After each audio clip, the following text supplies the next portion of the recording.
तो हेलो दोस्तों, आज हम लोग पढ़ेंगे ब्रिटिशों की आर्थिक नीति। तो ब्रिटिश के द्वारा जो जो नीतियां चलाई गई थी, तो इसके बारे में जानेंगे। तो सबसे पहले रैयतवाड़ी व्यवस्था के बारे में पढ़ते हैं। तो रैयतवाड़ी व्यवस्था क्या है?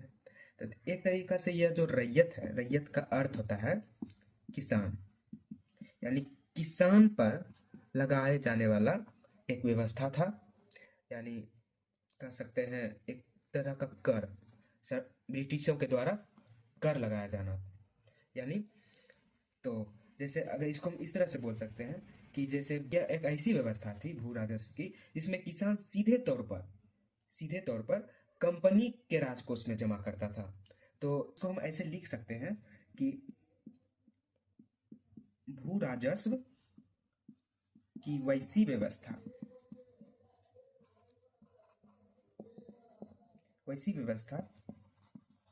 जिसमें जिसमें किसान सीधे तौर पर कंपनी के राजकोष में जाकर भू राजस्व जमा किया करता था। इसी को कहते थे रैयतवाड़ी व्यवस्था। तो इसका हम डिफिनेशन जान चुके हैं।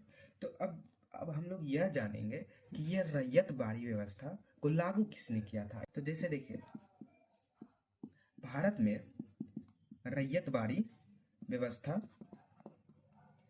का जनक रैयतवाड़ी व्यवस्था का जनक टॉमस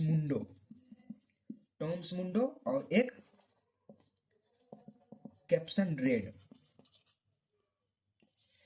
रेड को माना जाता है। तो रैयतवाड़ी व्यवस्था भारत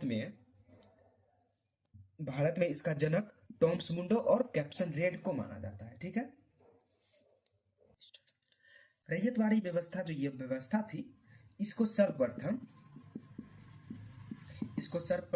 1792 ईस्वी में मद्रास के बड़ा महल में लागू किया गया था।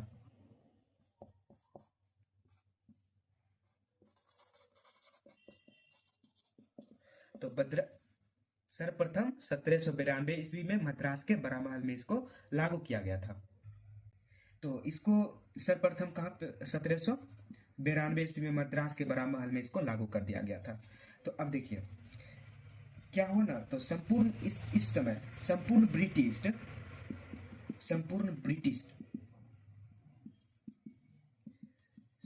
ब्रिटिश क्षेत्र के सबसे बड़ा भूभाग पर रैयतवाड़ी व्यवस्था लागू था। मतलब यह व्यवस्था जो था, उस समय के ब्रिटिश प्रांत जितने भी थे, सारे जगह रैयतवाड़ी व्यवस्था, यह व्यवस्था लागू किया गया था और संपूर्ण रूप से लागू था।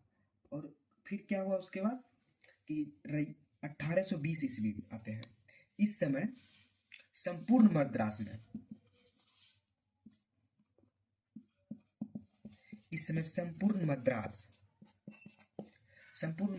में लागू हो गया था 1820 में।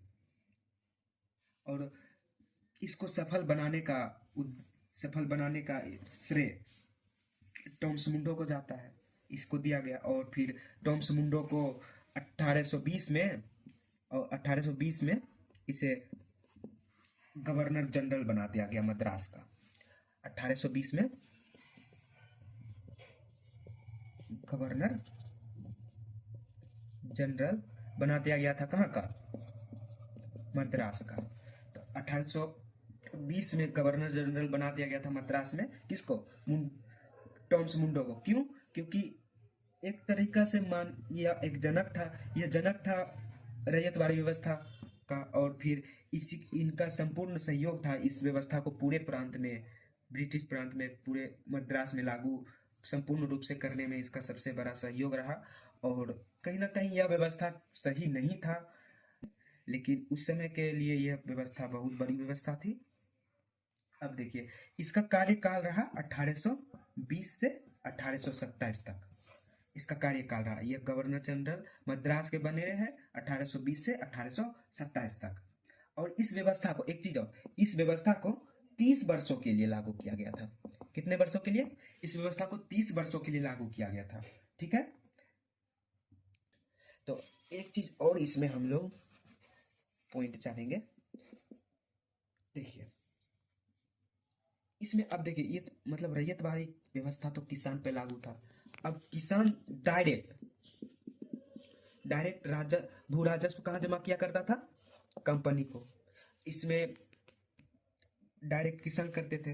अब किसान को, अब कोई एक जैसे गांव है, कोई किसान को जमा करना है, वह तब तक उस किसान के पास जो खेत का जो जो उसके पास खेत है, भू भाग है, उसका कर जो जमा करेगा, अगर समय पर भू राजस्व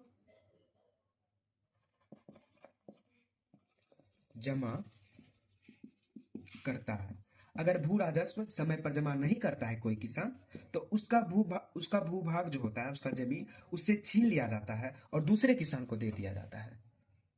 और इसी तरीका से मतलब ये चलता है। अब जो समय पे देते जाता है तो उसके